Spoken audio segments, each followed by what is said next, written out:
IT hub గా మారిన హైదరాబాద్ లో క్షుద్ర పూజల కలకలం రేగింది. అది కూడా ఏ మారుమూలో కాదు, హైఫై ఏరియాగా పేరున్న బంజారా హిల్స్ లో ఇది పెద్ద దుమారం రేపుతోంది. అక్కడ శ్మశానంలో వెలుగు చూసిన ఘటన రాష్ట్ర వ్యాప్తంగా హాట్ టాపిక్ అవుతోంది. ఇందుకు అక్కడ ఏం జరిగింది?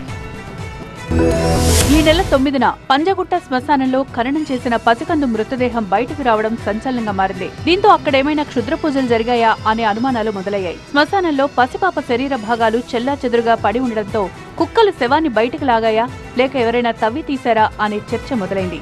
ఈ అంశంలో కేసు నమోదు చేసిన బంజారా హిల్స్ పోలీసులు దర్యాప్తు చేస్తున్నారు. మృతదేహం బయటికి రావడంలో కాటికాపర్ల పాత్రపై అనుమానం వ్యక్తం చేస్తున్న పోలీసులు వారిని అదుపులోకి తీసుకుని విచారిస్తున్నారు. 9, 10 తేదీలో శ్మశానంలో వ్యక్తుల కదలికలపై సీసీ కెమెరాల ఆధారంగా ఆరా తీస్తున్నారు. ఇప్పుడు ఇది ప్రిలిమినరీ స్టేజ్ కాబట్టి ఈ స్టేజ్ మనకు చెప్పరాదు. సో ఇన్వెస్టిగేషన్ నడుస్తూ ఉంది. మనకు కొంత క్లూస్ దొరుకుతున్నాయి. క్లూస్ టీమ్ వచ్చింది, డాగ్ స్క్వాడ్ వచ్చింది, ఇన్వెస్టిగేషన్ జరుగుతూ ఉంది. సీసీ కెమెరాలు పరిశీలిస్తున్నాము. దాని తర్వాత చెప్తాను అన్నమాట.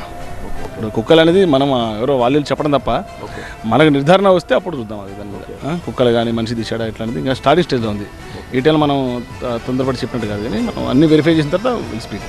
ఇటీవల స్థానిక శ్రీనివాస్ దంపతులకు ట్విన్స్ పుట్టారు. అనారోగ్యంతో ఈ నెల 9న ఒక శిశువు చనిపోవడంతో అదే రోజున పంజగుట్ట శ్మశాన వాటికలో ఖననం చేశారు. ఆనవాలు ఉండేలా పాతిపెట్టిన చోట ఒక బండరాయిని కూడా ఉంచారు. అయితే ఇవాళ మరో శిశువు కూడా చనిపోవడంతో అదే చోట ఖననం చేసేందుకు వెళ్లిన కుటుంబ సభ్యులు అక్కడ సిచ్యువేషన్ చూసి షాక్ అయ్యారు. పసికందును ఖననం చేసిన చోట తవ్వినట్లుగా కనిపించడంతో కాటి కాపర్లను ప్రశ్నించారు.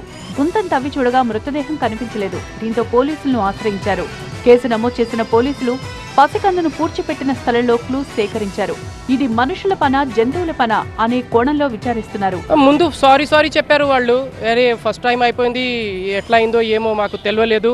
ఇక్కడ అంతా కుల్లా ఉంది, అది ఉంది, ఇది ఉంది. మేము దాని తర్వాత కూడా 550కి కూడా ఇంకా ఒకటి చేసాం. సో నేను అది మా ప్రశ్నకి 530కి ఫ్రెష్ వేసేది శవంకి కుక్క ఎవరైనా తీసే లేకుంటే మా పిల్లకి ఎందుకు తీశారు? క్షుద్ర పూజలు ఏమైనా జరిగాయా అనే అనుమానాలు వస్తుండటంతో ఆ కోణంలోనూ ఆరా తీస్తున్నారు.